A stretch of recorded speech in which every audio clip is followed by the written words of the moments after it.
Olá, todo mundo pronto?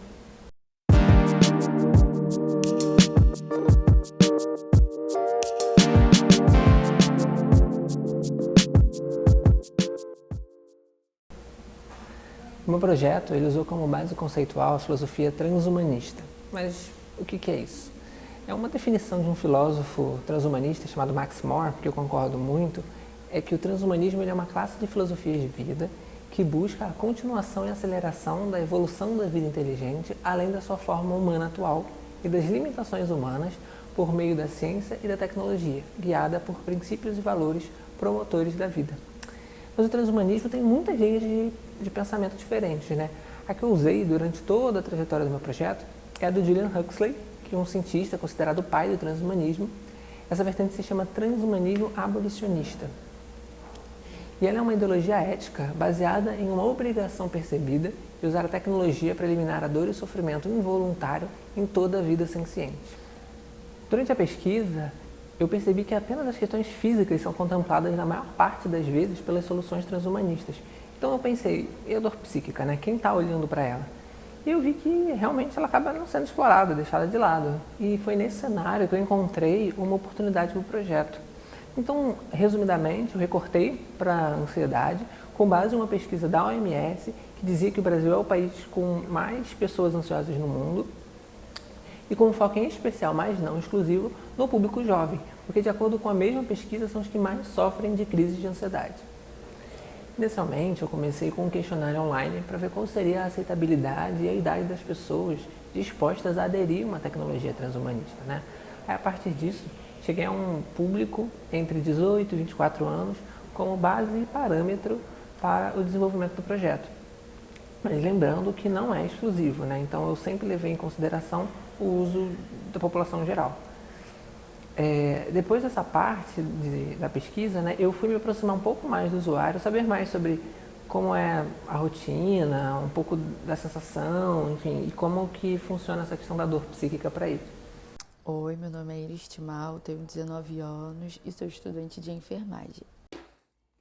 Oi, meu nome é Perseu, eu tenho 24 anos e sou estudante de arquitetura e urbanismo. Então, eu comecei a sentir ansiedade na minha época de escola, mas até hoje essa sensação não passou. Na verdade, parece que ela só aumenta. A minha primeira crise de ansiedade eu tive no ensino médio. Comecei a ter alguns problemas com algumas matérias, fui deixando acumular muitos trabalhos, não conseguia entender, ficando nervosa com isso e a minha vontade era só de desistir de tudo. Não conseguia pensar em outras coisas. Até porque na maioria das vezes eu não sabia o que fazer para me ajudar, para passar essa sensação. Eu procurava comer muita besteira, passava um tempão assistindo vídeo do TikTok, no celular, tudo para tentar me distrair, né? Eu sei que não tem como acabar com a ansiedade para sempre, mas eu gostaria muito que tivesse algo que fizesse a diferença, que pudesse me ajudar todo mundo, né, que passa por isso. Porque realmente é muito ruim, é uma sensação horrível, a gente fica totalmente perdido. Eu tenho um quadro de ansiedade desde a infância, por motivos, né, por ser cadeirante, por ser deficiência, e ter tido uma saúde muito frágil, eu acabei desenvolvendo uma ansiedade, social e principalmente por conta da saúde, então eu ficava muito doente, eu me machucava muito e por conta disso era muito comum eu entrar em pânico, então eu desenvolvi síndrome do pânico muito cedo. E uma coisa que eu tentava fazer ali nesses momentos eram exercícios de respiração, eram tentativas de dicas e tudo. Cheguei a tomar alguns remédios. E quando tinha tempo, eu gostava muito de séries e de jogar ou parar um pouco para respirar, tomar um sol. Mas assim, quando você tá muito atrelado ali na rotina, na correria, algumas coisas passam despercebidas e às vezes você tá entrando numa crise de ansiedade sem se perceber. De acordo com a Associação Psicanalítica Internacional, quanto mais jovem a pessoa começa a se tratar das questões de ansiedade, mais cedo ela aprende a lidar e conter os momentos de crise. E é muito relevante ter essa pré-detecção desde jovem para que o tratamento correto seja feito a fim de evitar essas crises mais futuramente. Portanto, o objetivo do projeto foi autodetectar e autocuidar os sintomas da crise de ansiedade, TAG Síndrome do Pânico, entre jovens por meio do transhumanismo abolicionista não invasivo, a fim de amenizar a dor psíquica. Nos últimos anos, o tema Health Tech vem ganhando mais notoriedade. E o que é Health Tech, né? Ele é a utilização de tecnologia para fins de saúde, né? E recentemente tem se visto um pouco mais, falado um pouco mais sobre isso no uso doméstico. E assim a gente consegue trazer e dar um pouco mais de qualidade de vida para as pessoas que têm essa necessidade. E foi nesse caminho que eu comecei o processo de desenvolvimento das minhas alternativas, pensando no Health Tech. Então eu realizei diversas alternativas até chegar na selecionada. E para conseguir uma aproximação emocional com o usuário, eu me baseei no conceito de Dziman, que em grego significa alma. Dziman ele é tratado como um animal que espelha o dono. Tudo que um sente, o outro também sente. Um é um reflexo do outro e para você se sentir melhor, você precisa cuidar do seu Dziman. E o meu projeto, ele é um dispositivo Health Tech que funciona como um espelho emocional do usuário por meio de sensores de um questionário de escala de estresse percebido que foi desenvolvido pela própria OMS e do próprio relato do que o usuário está sentindo, né? Aí o Dziman vai traçar um nível do seu estado emocional e vai mostrar uma expressão facial na interface dele, que indica o nível de ansiedade. E essa expressão ela só vai melhorar quando você tratar o seu estado emocional, quando você se sentir melhor. Antes de poder pensar na forma, eu precisei entender quais seriam as atividades apresentadas, o tempo de duração, como elas seriam apresentadas e as diversas formas de interação, né? Aí eu entrei em contato com uma psicóloga, Letícia Costa, que ela segue uma linha de atendimento especializada em gestalt terapia com jovens adultos. Juntos a gente traçou um fluxo de tratamento para o usuário que a gente dividiu em 3 etapas, né? A baixa, a média e a alta. O nível ele é descoberto com base nos dados biológicos e nos outros dados de questionário que eu falei anteriormente. Em uma situação leve, o usuário demora cerca de 7 minutos nas atividades, na média cerca de 21 minutos e na alta cerca de 35 minutos. As atividades são exercícios de respiração, alongamentos, aromaterapia, distração, hidratação, alívio sinestésico e o método de Wim Hof. Todos organizados em uma ordem que facilite e otimize o uso e a experiência do usuário. Inicialmente, o usuário ele vai interagir com o celular, onde ele vai fazer aquele cadastro inicial, responder o questionário do PSS e a partir desses dados começa a interação com o produto. O celular só é utilizado como um local de armazenamento de dados e para responder o questionário. É importante ressaltar que foi previsto durante o projeto um plano de segurança de dados fornecido pela IBM. Assim, o usuário vai ter uma maior segurança de que os dados pessoais do seu estado psicológico vão estar seguros e não vão ser vendidos e utilizados para melhoria de anúncios em outras redes sociais. Comecei então a pensar a forma. Eu tinha uma em mente que era simpática, mas que depois de executada ela tinha traços muito infantis e ângulos de contato que não eram muito confortáveis. Então, como em todos os projetos, eu desenvolvi diversos modelos até chegar na versão final.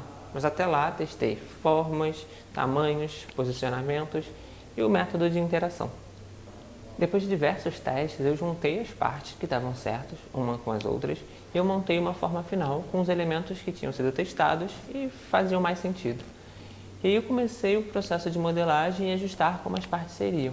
Eu organizei todos os componentes necessários para o funcionamento. Esses componentes foram processador, armazenamento, placa de rede, gerenciador de energia, placa de circuito impresso, fonte de eletricidade, tela, 2 motores de vibração, antenas de NFC, revestimento de circuito, 2 PETs, que são os sensores que captam os dados biológicos, difusor de óleo essencial, microfone e saída de áudio.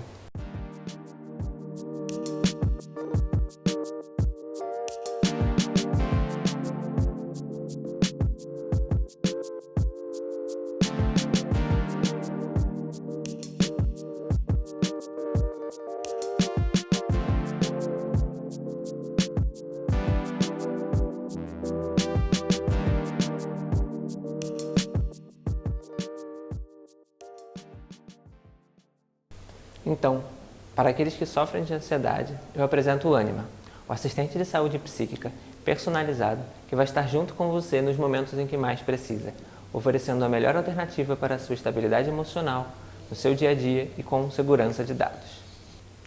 As medidas totais da forma são de 245 de altura, 283 de largura. As aletas medem 128 de largura e 105 de altura e 18 de profundidade. Na forma, os rebaixos indicam as posições para apoiar as mãos. Tem uma interface por onde as pessoas recebem os feedbacks visuais e ela fica apoiada em uma base cilíndrica que permite ajustar o ângulo da forma mais confortável para a pessoa que está utilizando.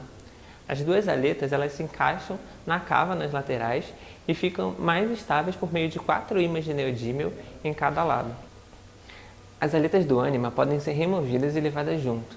Elas vão como uma mão amiga nos momentos mais difíceis, oferecendo um alívio sinestésico e calmante com vibrações. Algumas cores podem ser aplicadas e que funcionam bem com o propósito do produto.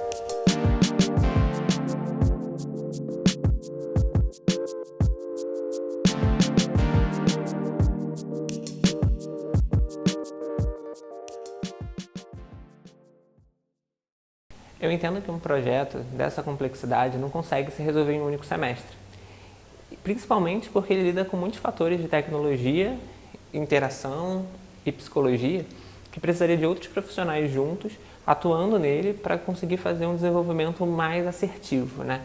Eu sei que para desdobramentos futuros seria muito interessante um repensar, um teste maior na parte de volumetria, um pouco da ergonomia e principalmente nos aspectos tecnológicos, para que ele conseguisse ser de fato efetivo e que tivesse toda a interação que a gente planejou para o projeto. Talvez a mensagem mais importante que eu queira passar com o projeto é que o transhumanismo não precisa ser ultrafuturista, o transhumanismo não precisa ser ultratecnológico e ele não precisa ser assustador. Ele pode sim ser uma antena acoplada no cérebro, ele pode sim ser um sensor ligado no pescoço, ele pode ser tudo isso. E ele também pode ser um óculos, ele pode também ser um andador, ele pode também ser um dispositivo que ajuda você com necessidades na sua saúde mental. O transhumanismo ele prevê que a tecnologia tem que entrar na sua vida te auxiliando. Ele prevê que a tecnologia tem que servir a você e não você servir à tecnologia. Essa é a premissa básica e, para mim, esse é o conceito mais importante do transhumanismo.